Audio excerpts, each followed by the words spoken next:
Officials have now increased the testing capacity at Hard Rock Stadium from 400 to 750. Demand there has been overwhelming since the testing criteria was expanded to include all age groups and those who have been exposed to someone who's tested positive. On Monday and Tuesday, a lot of people were turned away when the site reached its capacity less than 2 hours after opening. That's very concerning. CBS 4's Jim DeFede spoke to Jared Moskowitz, Florida's Director of Emergency Management, about testing at Hard Rock and other issues. He joins us now live. Jim? Elliot, I actually raised the issue of what was happening at the Hard Rock with Jared Moskowitz last night about this same time. He was unaware that they were only doing 400 tests a day at the site. After I spoke to him, he checked into it. That's why you saw the increase to 750. Now, why is he limiting it to 750? Because that's basically the capacity that they have, the contract that they have with their laboratory to process the results. The question really isn't, taking the swabs and gathering the results or gathering the test kits. It's sending them to the laboratory and having the laboratory have the capacity to turn those tests around. That's where they're trying to keep the numbers at a reasonable level. 400 was too low. For now, 750 is the new number, and he's going to try to expand it from there. The answer is, Jim, it's been a bunch.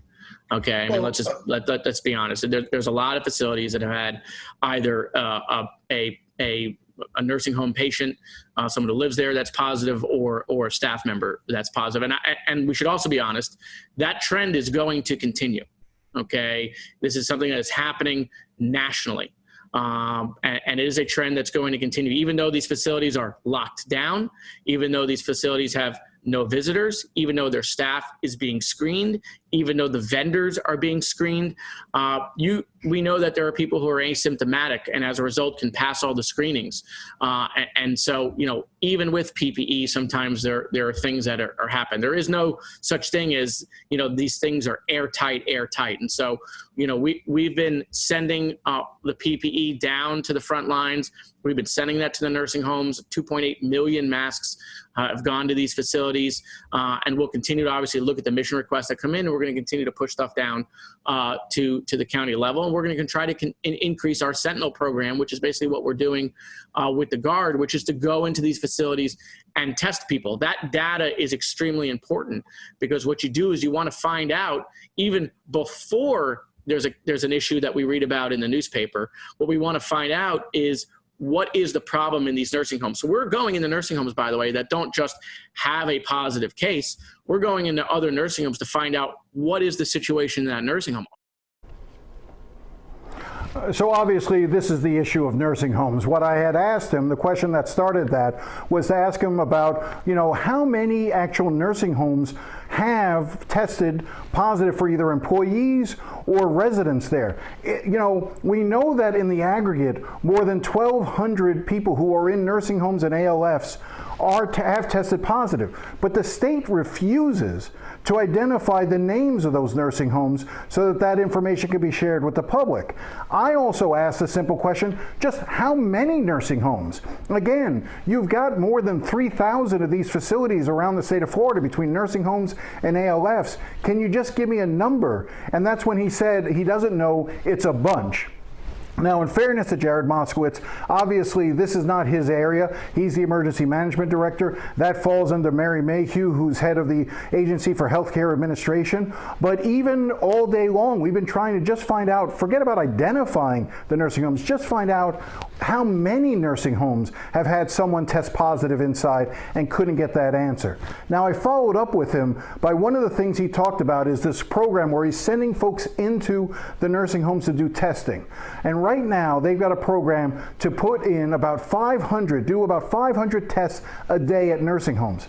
Now, again, put it in perspective. 500 may sound like a good number, but there are about 180,000 beds in various nursing home and ALF facilities. So 500 is wholly inadequate. And I asked him that question. I said, is he satisfied with 500? And here's what he had to say about that.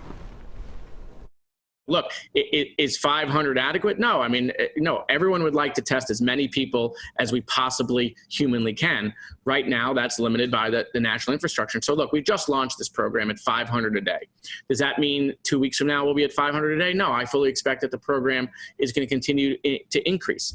But at the same time, does that mean everybody who either works or lives in a nursing home, every single solitary person is going to get tested by the time this program's done? No, that doesn't mean that that's the case. What we're going to do is we're going to test a significant amount of people, and then the data will tell us what our problems look like and where our issues are. And so just like Jim, not every person in every state is being tested. It's the same thing, right?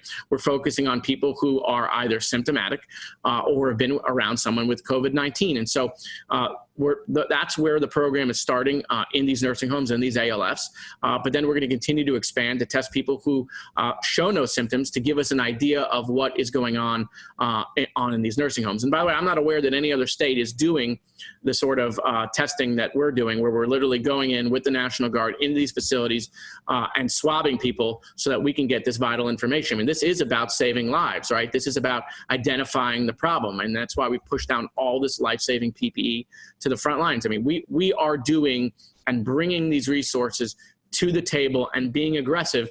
But as we all know, because it's been reported every single hour of every single day for the last month, as everybody sits home and hears the news, right, is that there's limitations in PPE around the country and there's limitations in testing capacity.